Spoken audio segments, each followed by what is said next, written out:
La noticia requiere profundidad. En Notimundo están los protagonistas de la noticia. Saludamos a esta hora al ingeniero Diego Vivero, él es representante de la Asociación de Restaurantes de Pichincha. Ingeniero Vivero, muy buenas noches, gracias por acompañarnos. Le saluda María del Carmen Álvarez. Muy buenas noches, María del Carmen, muchas gracias por la invitación. Ingeniero, sin lugar a dudas, el sector productivo espera pues con ansias que haya una reactivación económica en el país después pues de la crisis que hemos vivido a raíz de esta pandemia. Sin embargo, también es necesario actuar con prudencia, con cautela, porque podría ocurrir lo que ya ha sucedido en otros países, incluso países del primer mundo, que al relajarse los ciudadanos, pues lastimosamente vienen unas segundas o terceras olas que complican la situación, de tal manera que los gobiernos en muchas situaciones se han visto obligados a cerrar nuevamente, a volver a poner restricciones incluso más estrictas que las anteriores, en vista de que hay olas que llegan incluso con más fuerza que las anteriores. Por lo tanto, pues esto sería incluso un retroceso para la reactivación económica. Por eso es que yo digo hay que ser cautelosos con esto. Así es, María del Carmen, y en esa línea justamente hemos estado no solo por ahora, sino durante todo este año, muy respetuosos de las medidas, pero también tratando de ser parte de ellas, ¿no? Que se comprenda un poco la situación económica. El país tiene que seguir viviendo, ha vivido durante todo este año con toda la tragedia que esto ha representado, el esfuerzo de tantos empresarios como nosotros por resistir. Ahora merece quizás que podamos tener un poco más de opinión, conforme también la ciencia ha ido avanzando. Gracias a Dios ya tenemos la vacunación. La reunión de ayer fue en esa línea, la línea de que conforme progrese la vacunación, de alguna forma también se vayan flexibilizando las medidas sin descuidar los cuidados. Y como usted bien dice, también apegándonos y viendo el ejemplo de otros países, lo que les ha funcionado, lo que no les ha funcionado. Creo que todos estamos claros que es la vacunación la única alternativa que tenemos para poder hablar del regreso a la normalidad. Y nuestro primer llamado pues es a la gente a que se vacune. Así como antes nos hablaban de cuidarnos de la bioseguridad, pues ahora tienen que hablarnos más de la vacunación y hablarnos quizás también más de la necesidad de la misma para la reactivación. El tema de la vacunación, como lo acaba de mencionar ustedes, es clave para la reactivación económica, porque no solamente por un tema de restricciones, la gente dejó de acudir a sitios públicos, a los restaurantes, dejó de hacerlo también por miedo al contagio, y obviamente mientras más gente esté vacunada, pues obviamente la gente ya tiene más confianza, más seguridad de salir y de irse pues a sitios donde pueda estar más tranquilo. Sí, ahí habló usted de dos factores, el miedo y la seguridad de la vacunación, que son las cosas que justamente nosotros queremos pensar que va a ir disminuyendo el miedo y va también a ir acelerándose los procesos, por ejemplo, de mejorar el nivel de aforos de muchos de los negocios, no solamente en los restaurantes. Ayer estuvimos con hoteleros, con gente de cines, estuvimos con la gente incluso de la Cámara de Comercio, centros comerciales. Todos estamos ansiosos porque los porcentajes de vacunación suban y por ende el nivel de riesgo baja. Si bien estamos claros también en que la vacunación no es una garantía de que la pandemia de una u otra forma, o más bien dicho el virus, no actúe de alguna forma, pues sí le va a ir perdiendo fuerza. Y eso va a ir haciendo que nosotros como sector productivo vayamos ganándola. Quizás los restaurantes, por ejemplo, el sector de eventos que estuvo ayer ahí, nos presentó una tragedia mucho más grave de lo que uno se imagina. Es gente que no puede hacer eventos y no ha podido durante todo este año, pero conforme la gente se va vacunando, ya pueden apelar al hecho de tener eventos en los cuales un porcentaje significativo, si no el 100% de la gente esté vacunada. Entonces, ¿por qué seguir hablando de aforos de un 30% si tiene un 100% de gente vacunada, por ejemplo? Así es. Lo que ha pasado ya con los estadios, justo lo mencionamos el día de ayer en la reunión. Ya en el mundo comienza a haber esta especie de permisividad para que la gente pueda entrar a los estadios con su distanciamiento, con sus mascarillas, pero también porque hay un buen porcentaje de gente vacunada. No se diga en un evento que de alguna forma se puede incluso controlar eso, porque se pueden pedir los certificados de vacunación. Ahora, ¿qué se habló específicamente en la reunión que mantuvieron ayer con el COE Nacional? ¿Se acordó algo, es decir, en aumentar el porcentaje? ¿Cuándo? ¿A partir de qué porcentaje de personas, de ciudadanos vacunados? Eso ya de alguna forma se llegó a este acuerdo para que ustedes sepan exactamente cómo va a funcionar esto. Nosotros hemos sido muy claros en que las decisiones que se tomen sean técnicas, que no tengan que acudir sino simplemente a datos técnicos. Se les presentó todo un estudio fundamentado en justamente las experiencias. Lamentablemente la experiencia de la pandemia es muy corta, no ha habido otras experiencias como esta. Lo que se sabe es de hace una semana, de hace 2 semanas, de hace 3 semanas, y en muchas cosas incluso nosotros podemos enseñar de cómo se ha manejado el asunto. Entonces, ¿qué es lo que nosotros presentamos? Un estudio sobre cómo los porcentajes de vacunación pueden disminuir los niveles de riesgo en un determinado espacio físico, dentro de los interiores y dentro de los exteriores de un local, llámese este hotel, llámese este restaurante.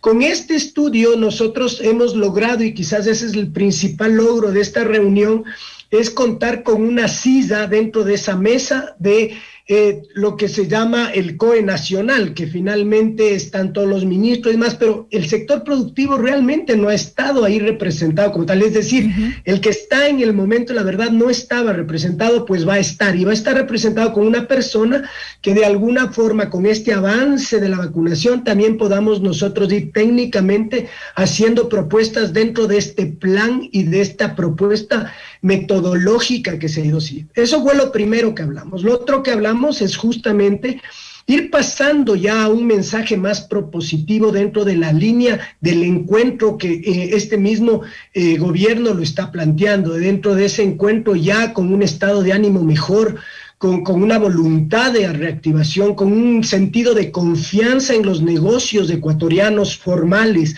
que hemos invertido, que hemos resistido por la bioseguridad, que confíen en la bioseguridad, que si la bioseguridad está dando resultados, la vacunación va a dar 10,000 veces más resultados. Entonces ya entrar en una campaña para que la gente se vacune y comience también a entrar en este modo de vivir la vida, de regresar a la normalidad, que creo que todos ansiamos. Esto de la nueva normalidad no es normal, por eso se dice nueva normalidad. Y nosotros los restaurantes, quienes vivimos de la experiencia, que vivimos del servicio, necesitamos que nuestros empleados, que eso también fue una buena noticia, estuvo el ministro de Turismo ahí, habíamos tenido una reunión con él, también sientan la confianza de ir a sus negocios a trabajar y pedir la vacunación. Finalmente, hablamos también de que se procure homologar las medidas a nivel nacional. Cada cantón toma una medida, muchos lo tomarán técnicamente, otros no tienen esas facilidades, y se ha vuelto un tema en algunos sitios muy político. Uno pasa de Quito a Rumiñahui, por ejemplo, y son otras medidas. Uno pasa de Guayaquil a San Borondón y son otras medidas.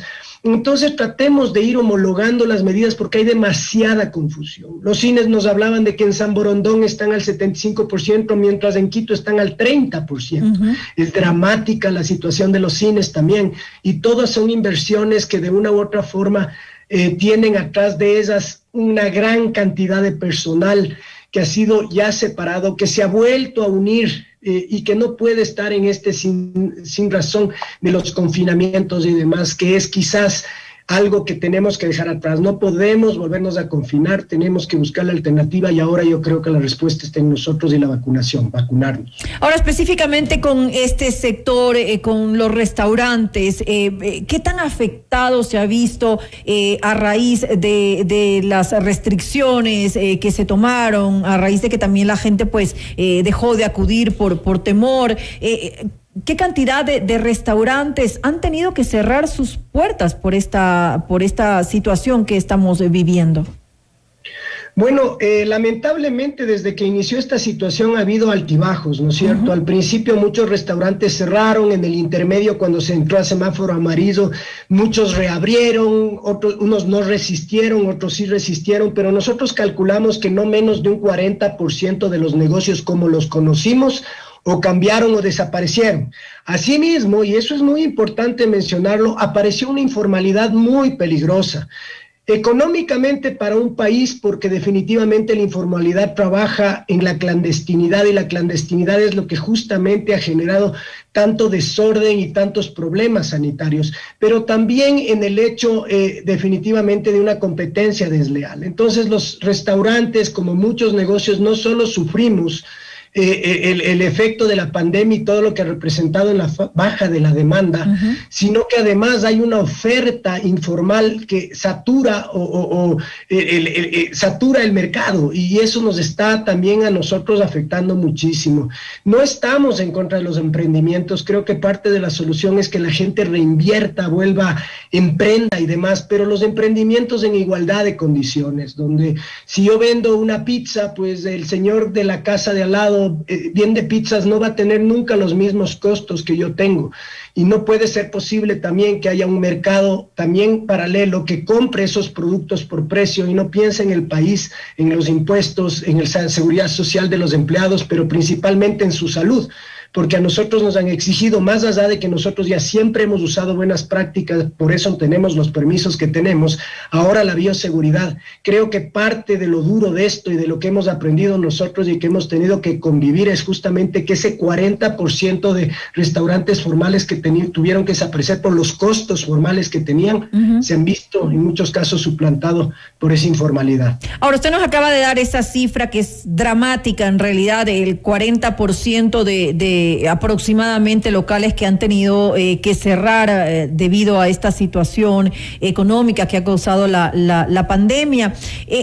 Ahora, hagámoslo más real. Hablamos de 40% de locales, pero esto va de la mano, obviamente, de una cantidad de gente que se ha quedado sin trabajo, que es la parte que tenemos también que analizar, la parte más dramática de esta situación. Estamos hablando de cuántas personas aproximadamente que tuvieron que perder su empleo debido a estos cierres. Estamos hablando de familias, ¿no? O sea, aquí pierden empleos y pierde el empresario también su negocio. Aproximadamente nosotros calculamos que solo en el sector, en Pichincha, hay 45,000 familias que se han visto afectadas de forma directa, ¿no? 45,000 familias, porque no solo hablemos de quienes han salido, muchos de nuestros colaboradores han tenido que reducir sus ingresos, menos horas extra, sueldos a veces a la mitad. Entonces eso no es un despido, no es una salida, pero sí es una afectación económica y de liquidez en el mercado. Entonces nosotros estamos hablando de que no menos de 15,000 a 20,000 personas han tenido que perder su empleo y el restante ha tenido que sacrificar muchos de sus ingresos, lo cual también está afectando a la dinámica económica del país. La cadena de valor de los restaurantes es inmensa, llega a la agricultura, llega al ganadero, es decir, llega al campo, llega a la parroquia, en fin, y llega también a la industria, al comercio, toda la industria, todas las exportaciones se han visto quizás hasta cierto punto afectadas en el comercio que tanto les daba, la floricultura, a nivel mundial, no solamente a nivel local. Pero a nivel local yo creo que es muy grave lo que está pasando y esperemos que pronto pues esto nosotros mismos podamos recuperar a nuestro personal. Es un compromiso que tenemos. En casos como el mío, por ejemplo, le puedo decir que de 5 locales que tenía tuve que cerrar uno. Ayer estuve en el centro histórico, es triste lo que pasa en el centro histórico. Calles enteras que yo fui parte del proceso de reactivación del centro histórico por 17 años y ver calles que ya se estaban potenciando con terrazas, con flores totalmente cerradas, teatros como el Bolívar que ya tenía 2 locales hermosos en su parte horizontal en arriendo. Entonces eso es en lo que tenemos que nosotros fijarnos, en volver a esa vida, en ir al bicentenario. El próximo año es el bicentenario del 24 de mayo con un Quito, con un país reforzado, anímicamente recuperado, pero principalmente con liquidez, con ganas de trabajar y como siempre hemos sido, con ganas de seguir adelante. Ahora, ingeniero, y ya para cerrar esta entrevista, ¿qué pasa con temas que serían de gran ayuda en estos momentos para este sector que se ha visto tan afectado, como por ejemplo incentivos por parte del gobierno, por ejemplo en temas tributarios? Sí, la semana pasada tuvimos la suerte de conocer al nuevo ministro de Turismo y le transmitimos algunas de nuestras necesidades que, en fin, la verdad es que no son realmente de competencia del ministro, pero sí nos puede ayudar. En primer lugar, el tema de financiamiento. Yo creo que hay que tener claro que ahorita no estamos para nuevas inversiones, estamos nosotros para poder cubrir todos aquellos compromisos que hemos tenido durante estos meses. Muchos de los restaurantes no han pagado por meses arriendo, siguen ahí, están abiertos, pero por ejemplo no ha habido cómo pagar el agua, la luz, el mismo sector público, el SRI, el IES. Entonces necesitamos préstamos emergentes, pero préstamos que consideren que la recuperación no es de la noche a la mañana. Hemos hablado del préstamo 1, 2, 3 que les llamamos, ¿no es cierto? Es un mes de ventas promedio del año 2019, el 2020 olvídenlo, es para borrarlo de la historia, ya del 2019 con 2 años de gracia y al 3% de tasa de interés, por lo menos a 7 años de crédito. Eso es lo que nosotros hemos analizado dentro de nuestro sector como algo que necesitamos, que los bancos o quien lo tome a cargo pues sean conscientes y coherentes de que no nos pueden pedir flujos, sino que lo que nos tienen que pedir es vida para que dentro de 2 años que comencemos a pagar ese préstamo pues esté este país garantizado por ellos que tienen las medidas a tomar adelante. Igual en el tema laboral, creo que es muy importante que exista flexibilización, y con esta palabra flexibilización, creo que tanto la gente que está en el desempleo como los empresarios que hemos sufrido en la desvinculación de empleados para poder que viva la empresa, para que pueda seguir viviendo y luego volver a generar empleo, ha sido terrible. El tema del desahucio, del despido intempestivo, el tema de la jubilación patronal está comiéndose a las empresas. Esto es ya totalmente retrógrado, nuestro código de trabajo está obsoleto. Eso lo veníamos diciendo antes de la pandemia, pero creo que la pandemia nos deja la gran lección de esto. Y efectivamente el mayor incentivo que nosotros no queremos que nos regalen nada. El mayor incentivo que nos pueden dar ahora es acelerar la vacunación, hacerlo ordenadamente y que pronto todos estemos vacunados. Bueno, esperemos que sí, esperemos que hayan los incentivos necesarios y que haya la recuperación económica que tanto necesita este sector y que vaya de la mano de la vacunación. Le quiero agradecer al ingeniero Diego Vivero, representante de la Asociación de Restaurantes de Pichincha, por habernos acompañado en esta entrevista. A usted, María del Carmen, y que tenga una linda noche. Igual para usted.